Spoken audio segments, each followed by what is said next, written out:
Sahara, itu kan udah jelas bunyinya ngomong mobil Anda menghalangi. Dan itu kejadiannya jam 2 malam. Ya wajar kalau pakai murka.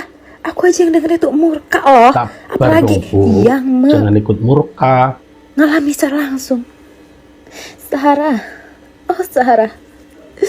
Udahlah, emang bener guling-guling aja Pak Kiai. Stres nih orang. Yang masih bingung kasusnya Sahara sama Yaimim sama kayak aku.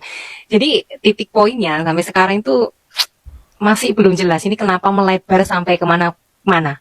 Ya, kalau aku jadi polisi, aku jadi netizen pun, aku jadi KDM, aku jadi ya podcast-podcast lain kayak Densu atau Natalia Podcast itu, yang pasti tak tanyai dedes. Istilahnya kalau bahasa Jawa di dedes tuh Dikorek, apa ya, kayak dikorek. ditanya supaya kamu ngaku. Itu aku pasti ke Mbak Saharanya. Satu, kenapa kamu parkir sembarangan?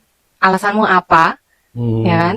Terus kalau misalnya memang nggak boleh, terus apa yang membuat kamu tuh sampai sakit hati banget oleh Yaimim, sampai kasus ini melebar kemana-mana, ya kan, terutama ke pelecehan katanya, terus sampai ke pengusiran. Itu yang tolong Mbak Zahara itu jelasin, kenapa? Karena kalau aku lihat dari posisi Bapak Yaimim, ya itu nggak ada alasan untuk dia gimana-gimanain Sahara gitu loh. Secara mentality keuangan, kayaknya Pak Yaimim lebih kaya. Selain mobilnya yang Innova Reborn, di video banyak beredar kalau mobilnya beliau tuh Lexus, ya sekitar tahun 2000 sekian gitu ya. Itu masih dibanderol sekitar harga 800 jutaan. Terus infonya yang terakhir itu kalau Yaimim tuh tetap pindah, meskipun dia tidak jadi diusir nih ya, dia tetap akan pindah dari rumah itu. Dan rumah itu nggak akan dijual sekalipun ditawar sampai 1 triliun atau 50M atau 80M. Karena rumah itu dibangun, ya yang rumah yang dibuat gaduh atau diparkiri sembarangan oleh Sahara ya. Rumah itu benar-benar penuh doa, penuh sejarah. Jadi ketika mau membangun, mengumpulkan duit itu penuh wiritan. Terus kayak benar-benar doa banget minta Tuhan gitu loh, biar rumah ini jadi. Jadi ya ini memutuskan untuk tidak menjual rumah tersebut. Ya. Oke, poin yang pertama tadi aku pengen tahu banget apa motif sebenarnya di balik ini, ya kan? Hanya Mbak Sahara yang tahu. Suaminya pun nggak tahu, aku yakin. Mungkin Agil tahu. Yono. Terus update kedua, tadi update pertama kan rumahnya Yaimim nggak dijual ya. Update kedua, si Yaimim ini menjelaskan, ya setelah dari parkiran ini selesai kan merembet tuh ke masalah kepelecehan, ya.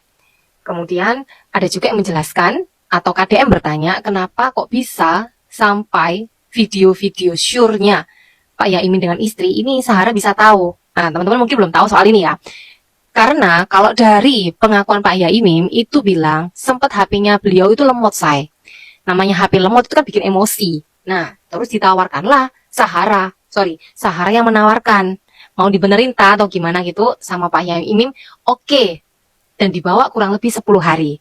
Ketika mau dibawa itu Yaimim bilang, Mbak Sahara, aku titip ya HP-ku, di situ tuh ada video pribadiku dengan istri, jangan diotak-atik. Ya, ini aku juga mungkin Pak Yaimim ini HP-nya juga belum ada mode apa kayak privacy ya, karena ada beberapa HP kan sudah bisa di privacy dan harus pakai PIN atau Face ID untuk membuka tersebut kan. Salah satunya HP-ku. Terus si Sahara ini responnya, oke, nggak apa-apa, aman, karena aku juga punya, like say, ya kan, juga punya. Dan ditunjukkan ke Yaimim itu nggak detail tapi kayak per slide gitu loh, dari jauh gitu. Jadi Yaimim tuh kurang jelas banget itu dengan siapa. Tapi kalau infonya Mbak Sarah tuh bilang ya dengan satu petinggi atau pejabat, terus dengan orang-orang ya orang-orang dekat lah say, yang pasti bukan dengan suaminya. Terus itu yang pertama ya. Yang kedua yang soal melebar kemana-mana ini, di Yaimim ini bukan sering, tapi negur halus sama Mbak Zahra. Mbak Zahra itu kan kalau pakai parfum itu katanya Yaimim itu wanginya tuh sampai ratusan meter tuh kecium. Wih, merek kamu bagus say, nggak ada keranjang kuning ya. Terus pakai bajunya itu orang berjilbab itu kan harusnya agak longgar-longgar ya. Nah dia itu kan agak apa? Bukan seksi tapi agak ketat gitu loh. Meskipun itu bukan kain spandek tapi kain satin, cuman itu tetap ngetat gitu loh, kayak lekuk tubuhnya tuh kelihatan gitu lah. Ya ini Miki ngomong hati-hati loh Mbak Sarah, nopo Pak gitu kan. Biasanya nek wong wedok kanggo wangi-wangi ya tuh kayak memancing pria-pria gitu loh. Apalagi baju kan juga sampean ki ya istilahnya itu kurang pas gitu loh ya. Lah responnya si Sarah itu bukan, oh enggak pak, sepulane atau nanti gimana. Ya mungkin sama Sarah ini dianggap juga kayak jokes ya. Dan dia juga melempar jokes ke Pak Yaimim. Dia bilang, oh apa, sampean juga mau tak? Lah ini maunya tit, dia nggak paham karena di video Yaimim waktu bilang itu juga ditit. Jadi aku nggak bisa menerka-nerka seperti Yaimim bilang jangan berpikir negatif.